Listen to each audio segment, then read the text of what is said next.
So riddle me this, Batman, or Batmen and Batwomen out there. Hey, I'm the Real World Prepper. Thank you for being here. So you guys undoubtedly have been made aware of the numbers.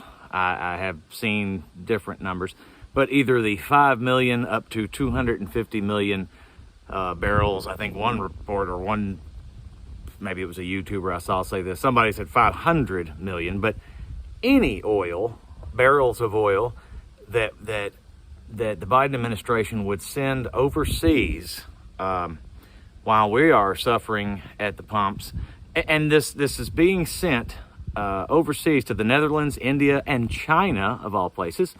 And there will be other places.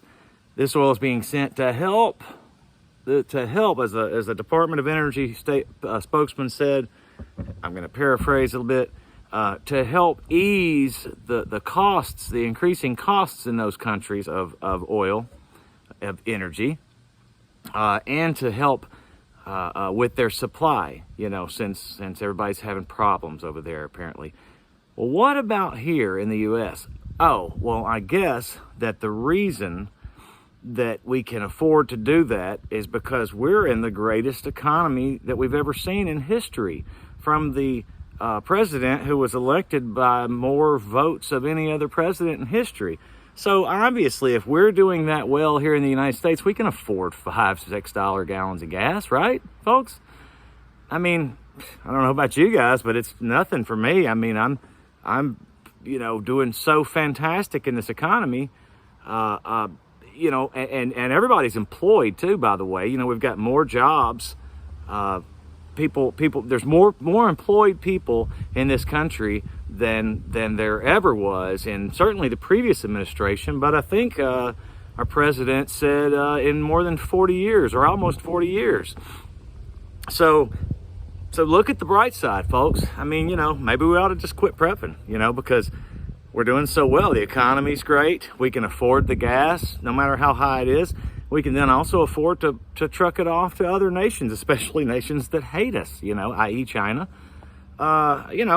Maybe they'll like us a little better. So we're in the greatest economy. Don't worry about the inflation. It's transitory, right? It's just doing this. It's going to go back down, right? Housing market, that bubble's not going to burst. Everything's going to keep growing in value, and you're going to get richer and live better lives. And like I say, never have to worry about employment again, because everybody's working, man. It's just, what a country, what a treasure trove of golden goodness that we have, thanks to this president and his administration, right?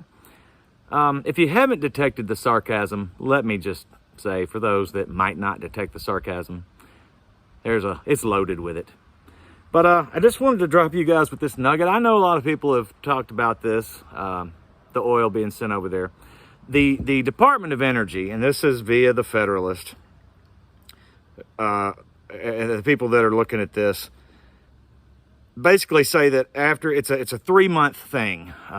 They didn't just ship it all over at once. That they, over the past 3 months or a couple of months, and I think there's going to be another month, they're shipping all this out. And this actually says that it will amount to a total, the White House will, by the end of Biden's 6 month release, the White House will have tapped 260 million barrels of energy reserves from within 2 years of his inauguration. And it goes on to say, leaving the stockpile at its lowest level since 1986. That's another thing. I've also heard people say that the United States has more, enough oil to run at current usage rates for hundreds of years. So who the hell really knows?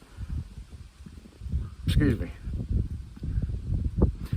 And this also the guy who comes out and says, early on, before he's even elected, and then once he is elected, that he plans on ending fossil fuels. Meanwhile, and maybe that's how he's going to end it. He's just going to give it all away till it's gone, and then, hey, we're just left with wind and sun. Hey, it's working out great. All that stuff ultimately runs on coal and oil, but smart people already know that. So this just increases my my need, my want, my understanding to be prepared in as many ways as we can. Do what you can. You know, this is part of what I think is going to ultimately lead to a financial destabilization, crisis, if you will. It's going to make the Great Depression, you know, look like a hangover. I'm the Real World Prepper. Just giving you something to think about on a Friday afternoon. Enjoy your weekend. Thanks for everybody being here. I'll see you again soon.